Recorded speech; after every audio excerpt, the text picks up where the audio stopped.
అదే RTV app వార్తల్ని క్షణాల్లో చదివే అవకాశం ఉంటుంది. ఒక న్యూస్ పేపర్, ఒక టెలివిజన్ ఛానల్ మీ చేతుల్లో ఎప్పుడూ ఉంటాయి. ఆంధ్రప్రదేశ్కు గూగుల్ డేటా సెంటర్ రావడం అనేది కూటమి ప్రభుత్వం పెద్ద ఎత్తున సంబరాలు చేసుకుంటున్నటువంటి నేపథ్యం. ముఖ్యంగా ఇది ఏంటంటే యువతకు పెద్ద ఎత్తున ఉపయోగపడే అంశం. గతంలో హైదరాబాద్కు వచ్చినటువంటి సైబరాబాద్ సిటీ కావచ్చు ఇలాంటి ఇటువంటివన్నిటికీ ఇది ఈరోజు ఇక్కడ ఏపీకి తలమానికంగా మారుతుంది అని చెప్పేసి చెప్తున్నటువంటి నేపథ్యంలో మనతో పాటు సింగనమల ఎమ్మెల్యే బండారు శ్రావణి ఉన్నారు. ఏం చెప్తారు అన్నమాట ఏంటంటే అసలు ఈరోజు కూటమి ప్రభుత్వం పెద్ద ఎత్తున సంబరాలు కూడా చేసుకుంటున్నటువంటి నేపథ్యం ఏం చెప్తారు? చాలా యువతకు ఎంతో భరోసా అండి ఇది. ఎందుకంటే యువగలం పాదయాత్రలో లోకేష్ అన్న గారు రాష్ట్రమంతా తిరిగి యువతకు ఉపాధి కలిగించే దిశగా మన నవ్యాంధ్రప్రదేశ్ ముందుకు వెళ్తాదని తెలియదు. అంటే అప్పులో ఊబిలో ఉన్నటువంటి మన రాష్ట్రాలు విడిపోయిన తర్వాత అప్పుడు ఆనాటి ముఖ్యమంత్రిగా మన ముఖ్యమంత్రి వర్యులు పనిచేసినప్పుడు కూడా రాష్ట్ర అభివృద్ధి కోసము ఎంత పాటుపడి ముందుకు వెళ్ళాడో మనం అంతా చూసాం. గత 5 సంవత్సరాలు ఆ రాష్ట్రాన్ని ఫైనాన్షియల్గానే నిర్వీర్యం చేసేసి వైఎస్ఆర్సీపీ ప్రభుత్వం చేసినటువంటి కాలయాపన మనం చూసాం. ఈరోజు కూటమి ప్రభుత్వం ఏర్పడిన తర్వాత ఆ రోజు మనం మాటగా ఇచ్చాము, ఎన్నికల సమయంలో కూడా మాటగా ఇచ్చాం. యువత భవిష్యత్తు రానున్న రోజులు యువతకే పెద్ద పీఠం వేయాలనే ఒక గొప్ప ఆలోచనతో మన మంత్రివర్యులు నారా లోకేష్ అన్న గారు ప్రపంచవ్యాప్తంగా తిరిగి ప్రపంచంలో ఉన్నటువంటి అన్ని కంపెనీలతో కూడా ఆయన సదస్సులు తీసుకొని ఏదేదైతే అవసరం అంటే మన రాష్ట్రానికి ఉపాధి కలిగించేందుకు ప్రతి ప్రాంతాన్ని డెవలప్ చేయాలన్న ఒక గొప్ప ఆలోచనతో ఈరోజు ఆ సందర్భంగా ఈరోజు గూగుల్ క్లౌడ్ని ఈరోజు ఒప్పందం చేసుకోవడం జరిగింది విశాఖ కేంద్రంలో.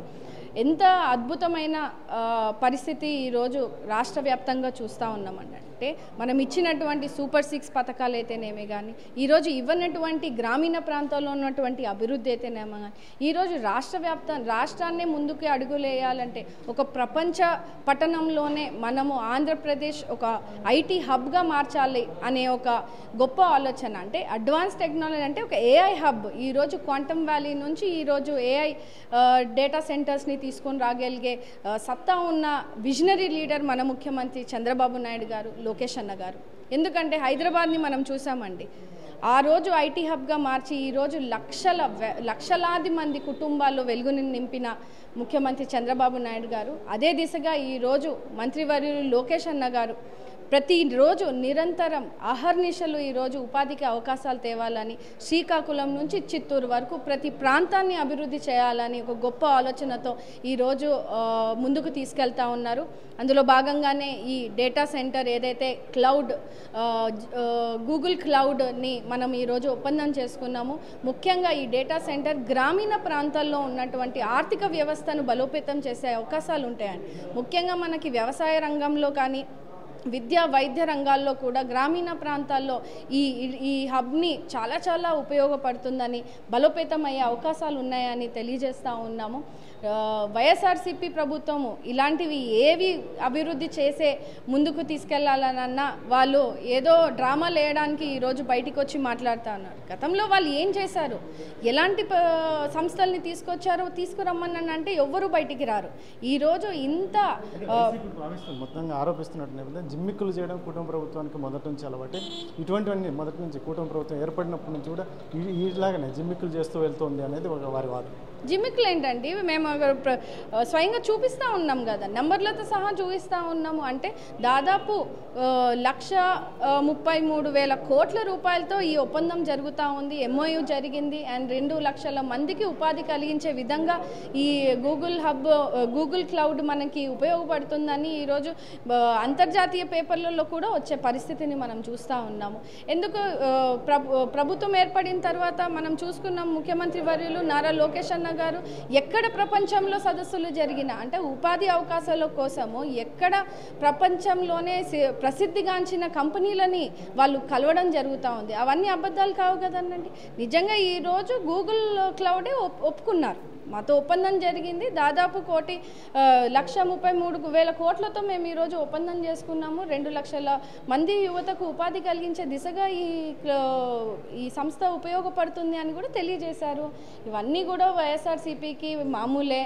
ఎక్కడ అభివృద్ధి జరుగుతుంది, ఎక్కడ మంచి జరుగుతుంది, రాష్ట్రం ఎక్కడ ముందుకెళ్తుంది అని ఇదితో వాళ్ళు కక్షపూరిత రాజకీయాల్ని, డైవర్షన్ పాలిటిక్స్ని చేస్తూ ఉండడం మనం కూడా చూసాం, ప్రజలు కూడా చూశారు. కానీ యువత మాత్రము చాలా ఆలోచన చేస్తున్నారండి. ఎందుకంటే ఈరోజు ఆంధ్రప్రదేశ్ ముందుకు వెళ్ళాలంటే ఖచ్చితంగా యువత భవిష్యత్తును దృష్టిలో పెట్టుకొని ఈరోజు వేస్తున్నటువంటి అడుగుల్ని యువత అందరూ కూడా హర్షం వ్యక్తం చేస్తూ ఉన్నారు, స్వాగతిస్తూ ఉన్నారు. ఖచ్చితంగా ఇది ఒక మంచి అడుగుగా భావిస్తూ ఉన్నాము. ఎందుకంటే రాష్ట్రంలోనే యంగెస్ట్ మన రాష్ట్రం, అంటే యంగెస్ట్ రాష్ట్రంలో ఇంత హైయెస్ట్ ఇన్వెస్ట్మెంట్స్ని తీసుకురావడంలో ఫస్ట్ టైం మనకి ఈరోజు తెలుస్తూ ఉంది. ఖచ్చితంగా ప్రజలందరూ కూడా హర్షం వ్యక్తం చేస్తున్నారు, సపోర్ట్ వ్యక్తం చేస్తున్నారు.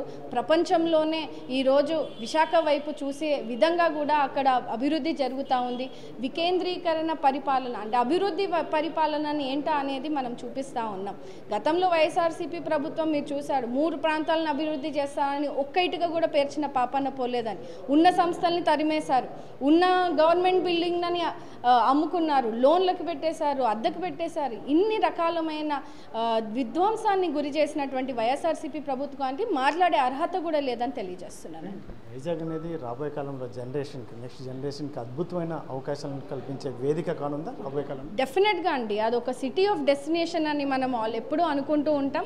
వైజాగ్ అనే వైజాగ్ కేంద్రాన్ని కూడా ఈరోజు ఏఐ హబ్గా, అంటే అడ్వాన్స్డ్ టెక్నాలజీతో ఈరోజు క్వాంటమ్ వ్యాలీని ఎట్లయితే మనం అమరావతిలో ఇది చేస్తున్నామో, విశాఖని కూడా ప్రసిద్ధిగాంచిన ప్లేస్ లాగా ఈరోజు ఏఐకి టెక్ని ప్రోత్సహించి ఈరోజు అక్కడ నేవీ కానీ అక్కడ అన్ని రకాల కల్చర్డ్ పీపుల్ అందరూ కూడా అక్కడ నివసించే పరిస్థితి ఉంది. ఖచ్చితంగా విశాఖని మాత్రం ఒక ఏఐ హబ్గా మార్చాలన్న సంకల్పము చాలా గట్టిగా తీసుకున్నాం కాబట్టి ఇది ఒక తొలి అడుగుగానే భావిస్తూ ఉన్నాము. ఇంకా ప్రపంచ ప్రసిద్ధిగాంచిన కంపెనీలు మరెన్నో కూడా వస్తాయని నమ్ముతూ చెప్తున్నాం.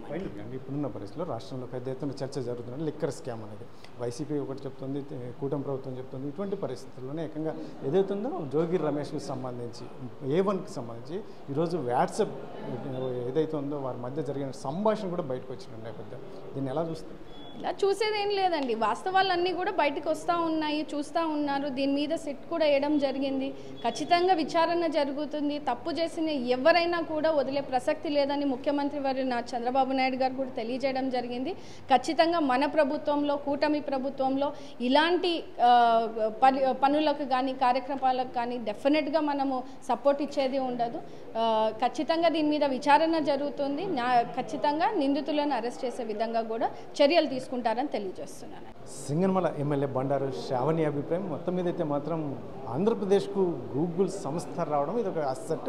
ఇది ఒక్క చంద్రబాబు నాయుడుకు మాత్రమే సాధ్యం. ఎందుకంటే ఆయన ఈ యువత వారు ఒక లైన్ సిస్టమేటిక్గా ఒక డెవలప్మెంట్ జరిగితే ఆ కుటుంబం కదా, ఆ గ్రామం కదా అనేక రకాలుగా అభివృద్ధి చెందే అవకాశం ఉంటుంది. కాబట్టి గూగుల్ సంస్థను అత్యధికంగా, ఎందుకంటే గతంలో సైబరాబాద్ని డెవలప్ చేశారు, ఈరోజు వైజాగ్ను ఖచ్చితంగా, ఎందుకంటే రాబోయే నెక్స్ట్ జనరేషన్కు అద్భుతమైన అవకాశాలను అందించే సిటీగా ఇప్పటికీ అక్కడ అన్ని అవకాశాలు ఉన్నాయి. కాకపోతే గూగుల్ సంస్థతో రూపురేఖలే మారబోతున్నాయి. అందులో ముఖ్యంగా ఏదైతే ఉందో రాష్ట్ర వ్యాప్తంగా జరుగుతున్నటువంటి లిక్కర్ స్కామ్ విషయంలో కూడా ఖచ్చితంగా ఎంక్వైరీ జరుగుతుంది, సెట్ వేశారు.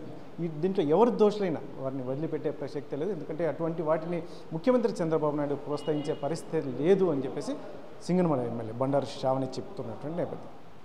Camera person Sudhakar, Chellaki Naidu, RTV Anantapuram. మరిన్ని వీడియోస్ కోసం ఛానల్ ని సబ్స్క్రైబ్ చేయండి. లేటెస్ట్ అప్డేట్స్ కోసం వాట్సాప్ ఛానల్ ని ఫాలో అవ్వండి. ఆ లింక్ డిస్క్రిప్షన్ లో ఉంది.